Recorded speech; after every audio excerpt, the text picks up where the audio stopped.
So what does it mean when your check engine light appears on your dashboard? Is it serious? Will continuing to drive do damage to your vehicle? Can you fix it yourself, or do you need to take it to a shop? These are all great questions that many people have asked me when a check engine light appears on your dash. But I know what you really want is answers. And that's where this, or your tablet, can give you the solutions you need for diagnostic repair. The GoTech mobile app pairs with the GoTech OBD2 diagnostic tool via Bluetooth, and it's more than a trouble code reader. GoTech provides easy solutions to complex problems. It's complete with ASC certified technician explanations, giving you the possible causes of the indicator warning light. Let me show you how simple it is. Start by downloading the GoTech app onto your smartphone or tablet, then connect the GoTech device into the OBD2 port under your vehicle's dashboard. With the vehicle on and Bluetooth enabled, which may need to be turned on in the settings screen, you can pair the two devices. Once connected, the diagnostic tool transmits information from your vehicle's computer to your mobile device. It's that simple. What sets GoTech apart is the amount of information you get on the spot. It scans your vehicle and spells out the trouble code, what it means, and the possible causes. GoTech's freeze frame function allows you to email all trouble code details to your inbox or send them straight to your technician of choice. Plus, GoTech gives you real-time digital gauges that monitor engine performance to keep you fully informed. GoTech even offers repair tips from ASC certified technicians, empowering you to fix it yourself, and the ability to clear the code from your engine's computer so you can spend less time fixing and more time driving. GoTech, complex problems, easy solutions.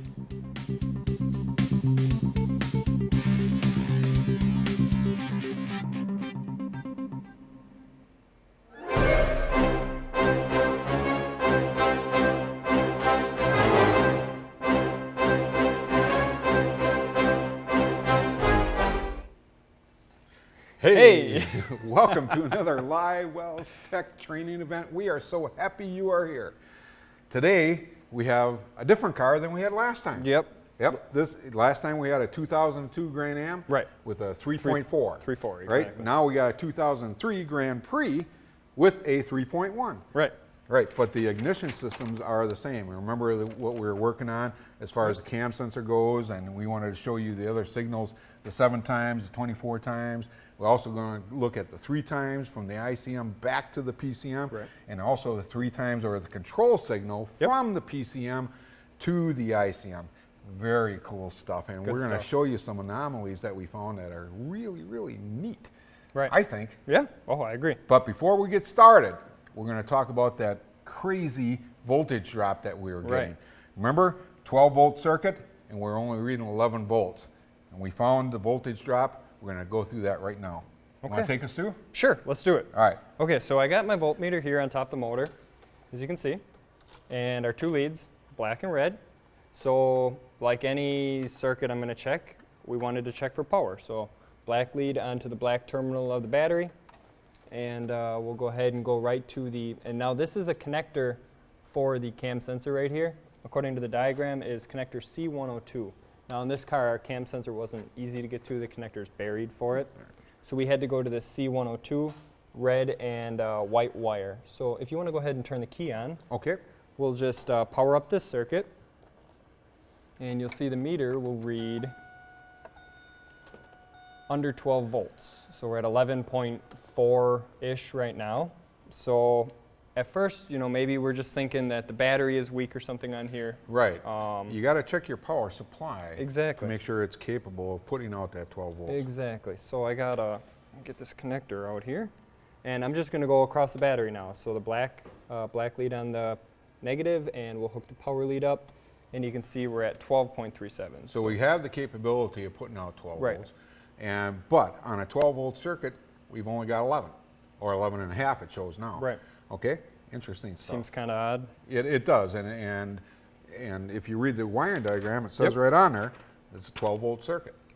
So if I was looking at this, that would be my first red flag. Going, gee. Yeah, you know, you hook this up, you're at 11 point, let's just see what we're at again. 11.37 volts. That doesn't seem high enough. It's not 12 volts. It sounds like we got a voltage drop somewhere. Okay, so let's show them how we found the voltage drop. Yeah, let's actually do a voltage drop test. Let's do a voltage drop right now. Okay. So when you do a voltage drop test, you want to test on one side of the wire and then on the other side of the wire. On the other side of the wire. And checking. let's say this is where we were going to check, Right. right? Yep. So what we would do is we go from here to here, Right. right, with our voltmeter. Exactly. Typically, you want to see a potential difference. You want to go to a ground, Sure. you know, and a feed circuit, Right. right?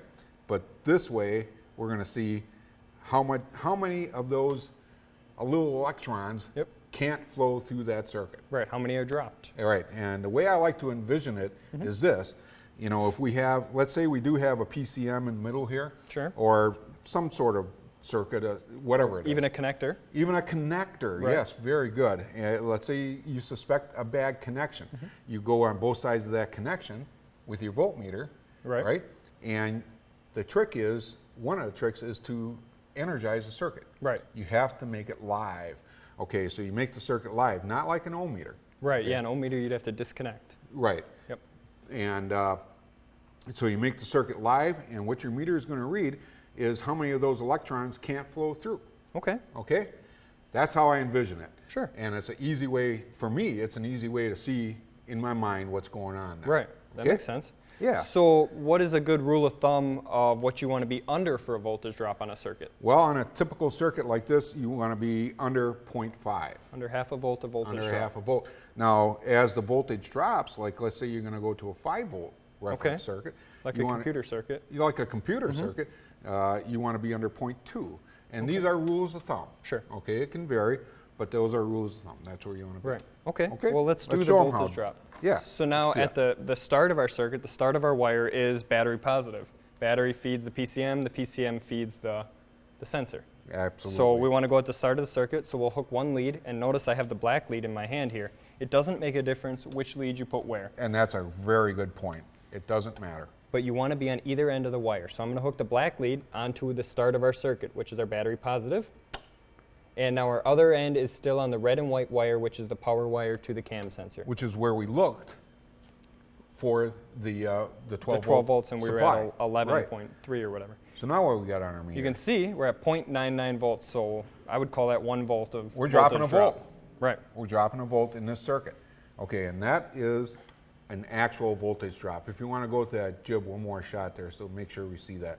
There right we go. here, 0.99, we're dropping a volt right there. And it's a computer-controlled circuit. It should be way less than that. And you know, that also shows you how easy it is to perform a voltage drop test. I didn't have to disconnect anything. And it's more accurate, too, because It's a lot more accurate. that ohm yes. test can be failed by one good wire inside that, That's one a good great strand. point. Yeah, and we've done this in previous classes where I cut a wire like this, had one strand left, and the resistance was the same whether the wire was intact or not. Right. Because that one strand was able to carry the current that ohm meter was sending out. Right. So it looked at it and said, oh, zero resistance. Right. Same thing. And Okay. That's why voltage Ohm drop meters, is such voltmeters, they all have their place. Right. You know, you just have to use it in the right spot. And you sure don't want to be checking a battery cable with an ohm meter. Right. You're going to get nothing. You learn nothing from that. You know, it just doesn't work. And as an example, let's say we did have a sole crank on this thing. Sure. The first thing I would do is I'd take that voltmeter, I'd stick it onto the battery plus, like positive, you did, yep. and then down to where that cable ends at that starter. Okay. And then I would say, okay, Mike, try and crank it over. Energize the circuit. Right. And if I'm reading more than a half a volt on my meter, I know in that wire I have high resistance. Right, you're Either not in the able to- connection of that wire or in that wire, somewhere there, I have a high resistance. You can't flow that power through there. That is correct. So to just get back to our voltage drop on here, we're dropping 1 volt. It's actually being dropped inside of the computer. Inside the computer. There's some sort of logic in there, some sort of Right, voltage we did limiter. break down the circuit, Yep. and we found it was just right into the computer. Well, we found the answer, Right. and the answer is this. Okay, on this wiring diagram, it says 12 volts. To me, and I was taught that wiring diagrams are at the circuit at rest. Yep. Okay? Right. Not working. Not Or working. Not energized. Or Not energized, not running. The engine's not running at Exactly. this point. Okay? Except this one. Okay? You know, it doesn't say that on there. It doesn't tell you that anywhere. And when you'll see that when we check this cam circuit, right, that we will have 12 volts. there. Exactly. Yeah, we'll have it up on the scope here in a Right, little bit in for you. just a few minutes. And So what it means is that while the engine's running, you got 12 volts. So don't be confused by that. It sure confused us for a while. Yeah. And but that's the answer. There you go. And we proved it happens on 3 cars with like systems. Yes, we did. So. Okay, so Cool. you know, if you are checking something out there, don't be chasing your tail with that one. Right. All right, I'm gonna get the voltmeter out of the way now since we're all done with this. Okay. And why don't we do some scoping now? Let's do some scoping. I'm going to come over here, and the scope that I'm going to use, the first scope that I'm going to use here is the U-scope. We've used this before, but the reason why I'm going to use it again today, granted, it only does 1 trace, but if you're on the fence line and you're thinking about getting into scopes, you're interested in this kind of thing, but you don't know if it's really for you, in my opinion, this is the guy you need to get. And start here. You know, it's a small investment, and you can find out whether or not scoping is something that you want to bring into your arsenal of diagnostics. So. Right, exactly. And it's cost effective, and it's fast, and it's easy. And right. All right. It certainly is. So here's the end of the lead for Okay, you. We'll hook that up to the scope. And all I'm doing is plugging in here. And then I'm going to hook our other ends of the leads here. I got our, remember, scope needs to be grounded. So I got our ground lead, our black lead here. Go ahead, attach that to our battery ground. And now I have everything back probed on here. Glenn, you want to bring up a picture of our PCM? Just on this car, connectors were kind of hard to get to on here. Everything was buried, the cam sensor, crank sensor, really hard to get to. So we decided to go to the PCM on here. And you can see that GM was nice enough to label all of the different pin numbers on here, so we know exactly where to go. Yeah, for once. And it's actually on the back side of the connector, so we can back probe in there. Yeah, that's a really good point. And you know, you want to look at your wiring diagram, and you want to make sure that you find the right spot. And all data, if you want to know where the connectors are, it'll tell you in there. Exactly. And that's very helpful stuff. So according to the diagram here, camshaft position sensor signal wire at the PCM is going to be pin number 7. So I got that back probed here. I'm going to hook into that, and we should be ready to go. Okay. Why don't you start her up? All right, here we go. Everything clear? Looks good. Here we go.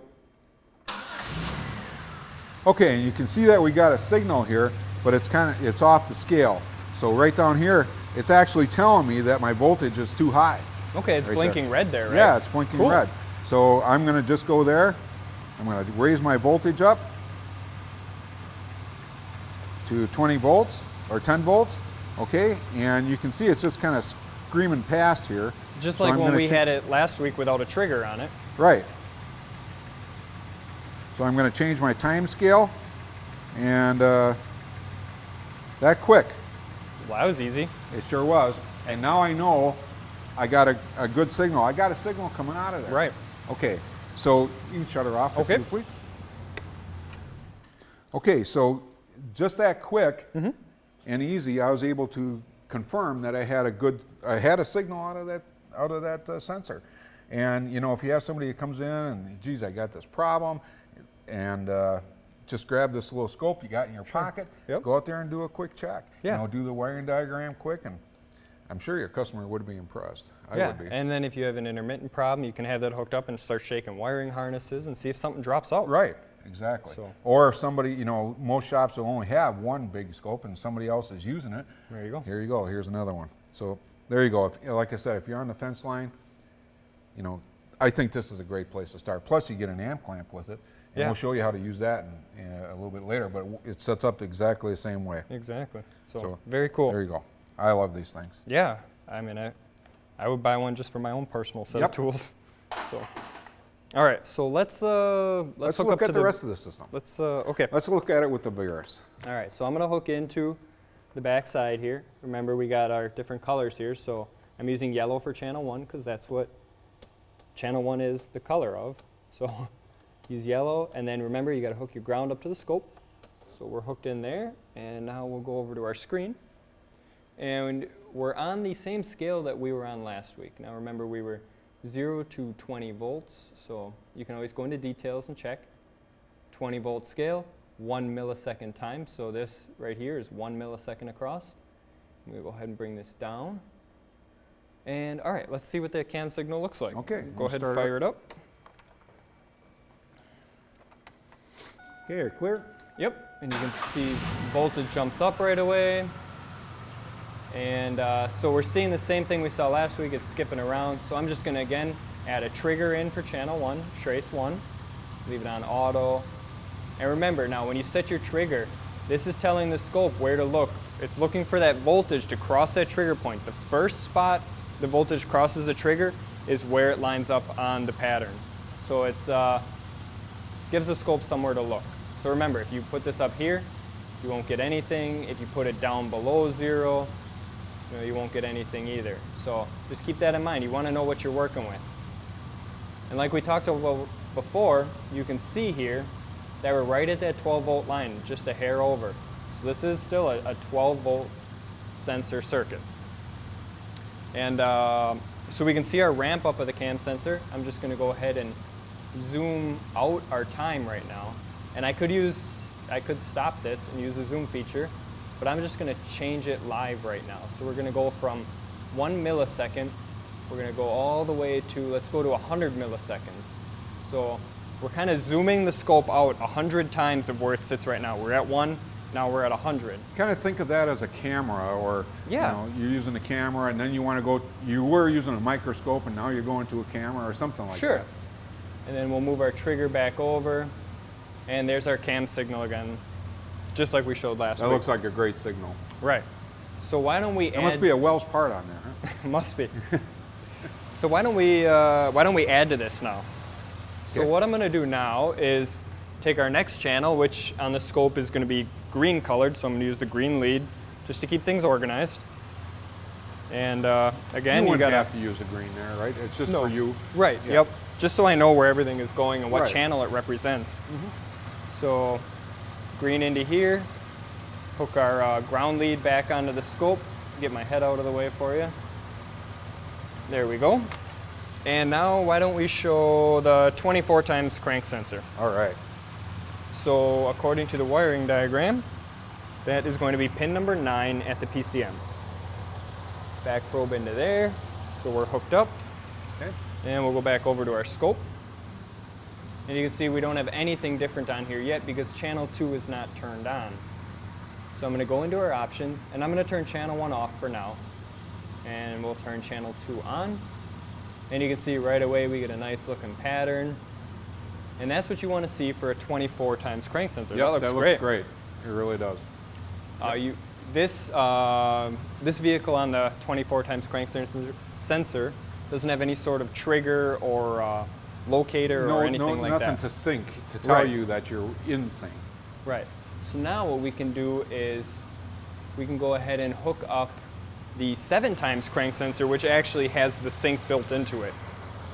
So I'm going to disconnect our channel 1 out of our cam sensor, and I'm going to go onto our 7 times crank sensor, which is on a yellow wire back here on the ignition control module. Right, you can get all at that right at the module. Yep. Because the 7 times only talks to the ignition control module. That's a good point. Computers typically do not like analog signals. They like digital. Right. Zeros and ones. So what I'm going to do now is we can turn on channel 1 again. We'll leave channel 2 running. We'll turn this on with the eyeball. And you can see right away we have a pattern. But we can't see what exactly it's all doing because it's AC. It goes below the 0 line. So I want to turn up our voltage scale on here. We'll go from 20 volts up to 50. And we'll go back and we'll close this out. And we'll move this up. And now you can see we have our 7 times and our 24 times together. I'm going to go ahead and pause this or stop this recording. Remember, when you hit this stop button right here, you're kind of saving what you just did. You could save it for later. You could email it to somebody. You could email it to us to look at. You could email it to a friend. Right. Or you could just, verify what it looks like later on. Exactly. You got a tough problem out there, or if you got a signal that you're not familiar with, send it to us. We'd be happy to take a look at that. And we've done that in the past. Yep. So what I want to do now is just show you guys the 7 times sensor and how it relates with the 24 times. So right here, we can just turn this channel 2 off for a second. You can see we have our sync right here on our 7 times sensor, here and here. So this right here shows 1 crankshaft revolution. If we turn our 24 times on, you'll see between each sink, there's going to be 24 of these green marks between each sink. And there are 24 there. We counted them. We counted them They're all yesterday. there. So that's really cool to see, and I wouldn't ever think that anything would happen with this in terms of, you know, both sensor reads the same thing. They're both reading the crankshaft.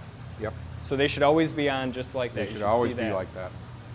All right, so why don't we now, I'll turn these two channels off, and we'll go back to our live recording, our live view, so that we could stop it and record. And I'm going to go to channel 3 now, which is going to be blue.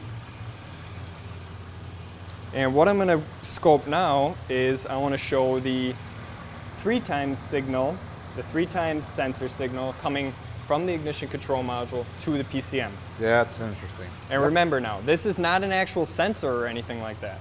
This is a generated signal. That is correct. There is an A to D or analog to digital converter built into the module. So when it receives that 7 times signal, it's converting it to a digital signal so the computer can understand what's going on. Right, and it comes in at a 3 times per revolution, per crank revolution. That's correct. And on our wiring diagram, it's called low resolution engine speed signal. So I'm going to go back to our scope here, open up our details again, and turn on channel 3. And you can see right away we're getting a nice square wave pattern. I want to go ahead and we're on a 20 volt scale, remember, so we could actually zoom that in. We'll go down to 10 volts here. Now we're going down to the microscope, right? Yep, exactly. So we got that zoomed in, and so that's a nice looking pattern for our 3 times, but it does. Stop it it is right here. Yeah, and that's an interesting pattern actually. If you can look at those little anomalies on that right here on the ground, that little ramp up right there. Right. And It's interesting. we're going to explain what that is Yeah. in a few seconds. Right. Yeah. So remember what In a that few looks minutes, like. yep. We're gonna come back to that. So what I want to do now is I want to hook up channel number 4. And now channel number 4 is going to be a very similar signal to this. You It's gotta going to fire be your helper. That's me. Yeah. Sorry. Yeah. Why didn't you have this ready? Yeah, Come on. right. I know. Okay, we're gonna get channel 4 hooked up now, and it's the similar signal to our 3 times that we just did, except this is the signal from the PCM to the ignition control Right. module. It's the controlling Exactly. signal. It's the one that tells the module when to fire those coils in bypass mode. Exactly. And when it takes over. And that is gonna be pin 54 at the PCM. Okay. So remember, we gotta make sure we go back to our live image here. Right now we're just in our recording. So we'll go back to live, and we'll turn off channel 3, and we'll turn on channel 4. And you can see it's a very similar looking pattern. Yep. So again, we'll do the same thing. We'll go down to 10 volts. Zoom in a little bit. Yep. Get But a this little one more doesn't detail. have that little ramp up. Isn't that interesting? So very interesting. And also one other thing to point out on this one, and we'll stop it right here. This one is only at 4 volts. This signal right here is peaking at 4 volts, where our 3 times from the ICM to the PCM is actually at 5 volts. So I'm going to turn this back on, and we can stop it right there. You can see here, There's 0 a 0 to 5, and 5, right? 0 to 4. So just kind of interesting in that It aspect. is very interesting, and look at the way those two interact together. Sure, right here. Right. So this is the control. This Yes. is a signal going back to the PCM saying, "Hey, I'm getting a 7 times signal." Exactly. Right. Okay. And then this one is the PCM taking in all the calculations from all the other sensors and saying, "Okay, this is where I want the timing to be." Right. Okay. Exactly. You got an idea? So maybe out there what that might so- be? Well, we'll show you here. Yeah. We're coming up to that. All right. Well, why don't we go ahead and get into that now? Okay. So what I'm going to do is take our amp clamp that we got. I'm going to turn it on 1 millivolt, 100 milliamps, the top setting. Go ahead and 0 it. And I'm going to hook it up to the main power feed of the ignition coil. So this is what powers up all 3 of our coils. And that's going right to the pink wire. I mean, Yep. all these modules have that pink wire going to it. And if you ever want to know whether or not a module is actually firing all 3 coils, that's a great way to do it. Right. You're monitoring the current ramp up, I guess the saturation of the coil. Right, the current flow through that wire. So Right. as that coil ramps up, the current flow through that wire ramps up also. Perfect. So what I want to do now is I'm just going to disconnect channel 1 out of there, and hook our amp clamp into channel 1. And remember, our amp clamp is converting the amperage draw of the coil into a voltage reading so the scope can read it. Right. All right, so we'll go back over to our scope here. Again, we got to go back to our live feed. And we will, actually, why don't we just set a trigger on here to kind of keep things in place. So I'm going to set a trigger for channel 3. And you can see that just makes things a lot neater, easier to read. And then let's turn on channel 1. Now remember, channel 1 is hooked up to our amp clamp right now, and it looks like we have nothing. And it was hooked up to 7 times, right? Exactly, that was 7 times before. So we had it set at 50 volts. Now remember, when you hook up an amp clamp, it's going to read in millivolts. So we need to go ahead and turn this down. So I'm going to go all the way down to 500 millivolts. So from 50 volts to 500 millivolts. And look at that, you can already see a change. Oh, isn't that interesting? So there is a current ramp up coil saturation right there. At the same time, the one below on the ground line for the 3 times is occurring. So, I mean, by looking at this, remember, this is our signal from our ignition control module to the PCM, the blue one. Red one is the PCM control, and the PCM has control over the ignition coil right now. So you can see our coil saturates, and when it hits this trigger of the control of the PCM, it must fire the coil right then. So we have saturation, and then drops out, it fires. Just like the line below. Just like the line below. Everything lines up perfectly. It does. It's like it was meant to do that or something. Yeah. So that is just That's good stuff. really, really interesting. That's real good stuff. And you know, like we said, the computer takes control over the system when it goes into a closed loop, or you know, pretty immediately, I guess. Yeah, you know, it happened a lot different really quick. than you know it did in earlier vehicles. It would take 3-4 minutes for things to warm, that kind of thing. But when the computer takes over control, it's taking over control of the timing. Exactly, You know, ignition timing. Right. So let's say a customer has a problem with high fuel usage, or a loss of power, or high emissions, that kind of stuff, right? You might want to look in there and see whether or not that computer is actually controlling that timing. Right. Okay, and this is a way to do it. All right, well, let's show that then. So I'm going to go ahead and put this back to live. And what Mark is going to do right now is he's going to hop in there and he's going to load up the engine. So he's going to shift it into reverse, foot on the brake, foot on the gas, and he's going to rev this engine up, and you'll actually see our PCM control wire right here. This red line from the PCM is actually going to move, and that's our ignition advance actually moving on this engine. All right, ready when you are, Ready? Mark. Okay, here we go. So he's got it in reverse right now, and he's going to go ahead and load it up. And right about there, I'm going to stop it. Okay, perfect. And I think you can go, if you want, you can go ahead and shut it off. Okay. I think that's good. I have it saved here. So you can see now the computer control wire here that's controlling the spark, the ignition advance, actually has advanced the timing of the ignition. And the spark line follows, and so does that little line on the 3 times from the ICM. So very cool. Everything lines up perfectly. Yes, nice stuff. So very well done. Interesting, and that's how you can build it out of one signal at a time. You just keep building on top of each other. And you can see how everything interacts together. It has to be there. You get to that point and everything kind of makes sense then. Yep. So okay. Cool. Very good. Nice class. So is this the time now? It is the time to give away the GoTech. All right. The moment you've been waiting for. Cool. With us today, we have first Jim Gale. He is the creator of the GoTech, and he's going to go through and explain a few things that this thing really does that I can't, because I don't understand it. And with me also is Lisa Bazio. Here she is, and she is our marketing director, and she is going to be the one to pull it out of a hat, so you can see we have no favorites, but we have only one name in there, right? Yeah. Yeah, there's only one piece of paper in here. Right. One winner, one name. That's right. It looks pretty full to me. All right, Jim, all yours. GoTech. What's GoTech? GoTech is, let's back up a little bit. I'm a techie. I'm a techie by heart. I ran a business. I was in a shop for 23 years. What's important about the GoTech? Well, here's a fact of life. Everyone should have a factory scan tool for every vehicle that they work on. Ford, Chrysler, GM, BMW. Okay, here in the real world, we own generic scan tools. Generic scan tools are Snap-on, OTC. Like our Varus. They're like our Varus. Yep. Invaluable. You can't replace these tools. You got to have these tools. But let me put this in perspective for you.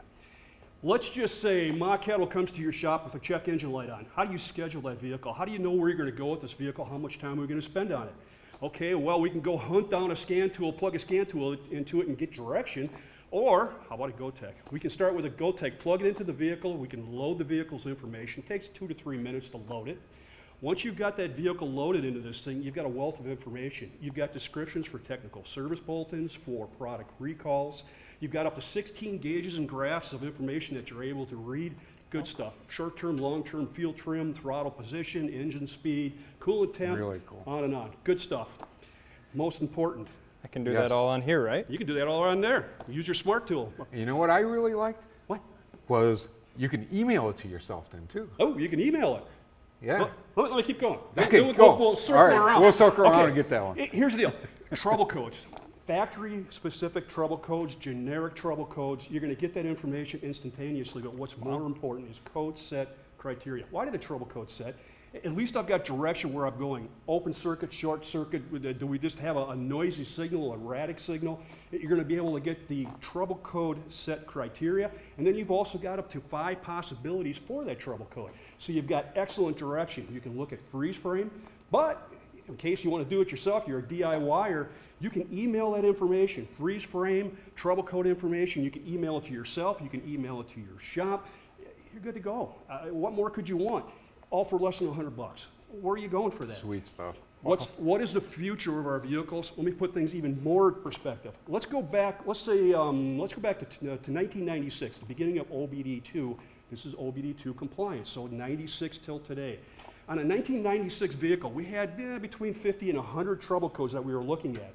On today's vehicles, on a 2014, I just finished up Ford, we had 700 trouble codes. Wow. That's just for a gasoline. Let's get into some electric vehicles. We've got over 1,000 trouble codes. They're guiding us, they're giving us direction on how we're going to solve our problems. Right here, less than $100, you're going to get yourself going in the right direction. What else do we want? And when you get a code, you have direction of where to go to. Absolutely, And that's the important thing. This man here is the guy that built every single one of those. Absolutely. I've got a database of over 4 million lines of information. That's a lot of trouble code information. You're going to get it. Real simple, less than $100. You've got to go there. What's the future? The future is really exciting. Come along for the ride. There are no costs for updates. Please join us. It'll be a good trip. Cool. Now we got a free one to give away. We're giving Yes, it we away do. Okay, I'm after getting all out of that. the way here. There is more than one piece of paper. Here we go. Drum roll, Here we go. please. Brrr. Robert Hayward is the winner. Excellent. Robert, nice job. What I need you to do on the bottom of the screen is Mark's email address. Yep, Send him there an it is. email. And by next week, you're going to be solving complex problems with easy solutions. GoTech. And that's it. Thanks. Thank you for joining us. Without you being there, we wouldn't be here. We sure do appreciate it. And we'll see you again next time in the Wells Tech Garage. See you then. Take care.